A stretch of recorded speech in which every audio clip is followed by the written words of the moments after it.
Assalamualaikum warahmatullahi wabarakatuh. Selamat pagi, apa kabar semuanya anak-anak?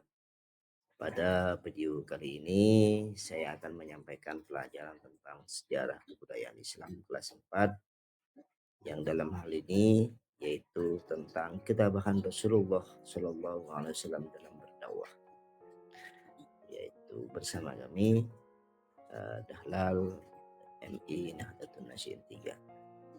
Yuk kita ikuti pembelajarannya. Anak-anak semuanya, dalam pembelajaran ini kita akan mengkaji tentang ketabahan Nabi Muhammad SAW dan para sahabatnya dalam berdakwah.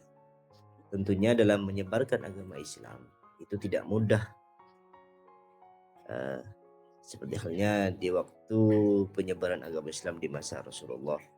Di kota Mekah merupakan perkembangan agama Islam semakin meluas, masyarakatnya semakin banyak memeluk agama Islam. Hal ini tidak membuat kaum kafir Quraisy yaitu semakin tidak senang terhadap para umat Islam, tentunya kepada Nabi Muhammad Shallallahu Alaihi Wasallam, karena ajaran agama Islam semakin meluas di kota Mekah. Mereka berusaha terus-menerus untuk menghentikan perkembangan agama Islam dengan berbagai cara.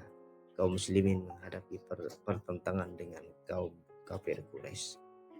Maka ada beberapa cara Rasulullah dengan para sahabatnya untuk menyebarkan agama Islam.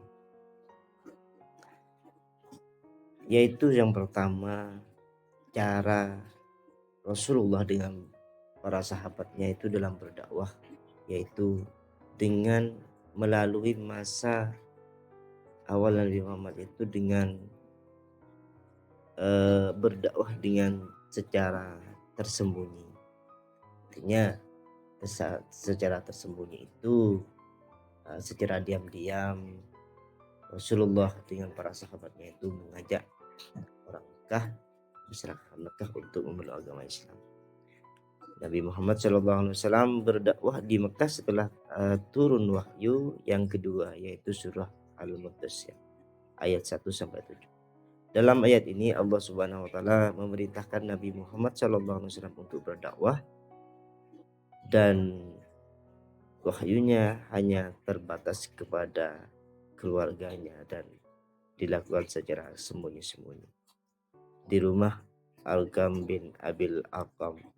Mereka masuk Islam dalam masa dakwah secara bersembunyi adalah artinya dalam beberapa dakwah yang pertama dilakukan secara tersembunyi. Ada beberapa para sahabat, para orang Mekah yang masuk Islam dalam masa awal dakwah Nabi Muhammad SAW secara tersembunyi.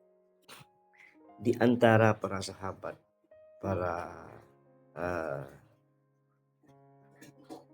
orang Mekah yang memeluk Islam, masuk Islam dengan cara dakwah Rasulullah SAW tersembunyi, yaitu ada beberapa sahabat, yaitu yang pertama ada Khadijah binti Walid, terus ada Ali bin Abi Thalib, ada Abu Bakar, ada Utsman bin Affan, ada Zubair bin Awan, juga ada Abdurrahman bin Auf, ada Sya'an bin Abi Waqqas, ada Talha bin Ubaidillah, ada Ubaidah bin Jarrah, ada Arqam bin Abil Arqam, ada Aiman, ada Zaid bin Haris.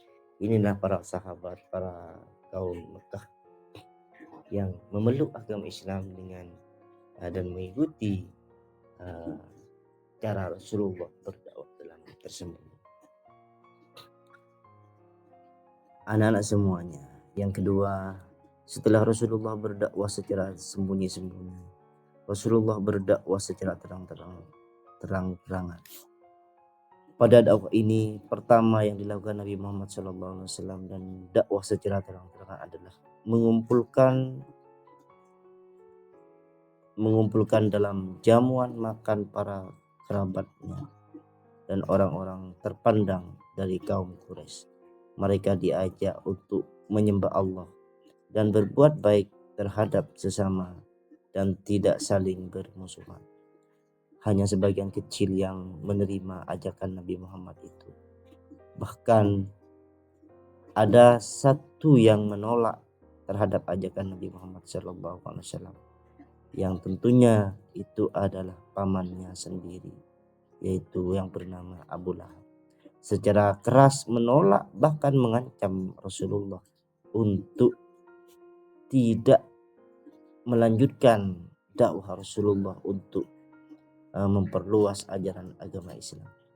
Sungguh begitu berat cobaan dan rintangan yang dihadapi Rasulullah SAW dalam menyebarkan agama Islam. Anak-anak semuanya, inilah beberapa cara Rasulullah dalam menghadapi kaum kafir Quraisy dalam berdakwah memperluas ajaran agama Islam di Mekah. Mungkin sampai di sini dulu tentang materi kita pada kesempatan kali ini, itu tentang ketabahan Rasulullah dalam berdakwah.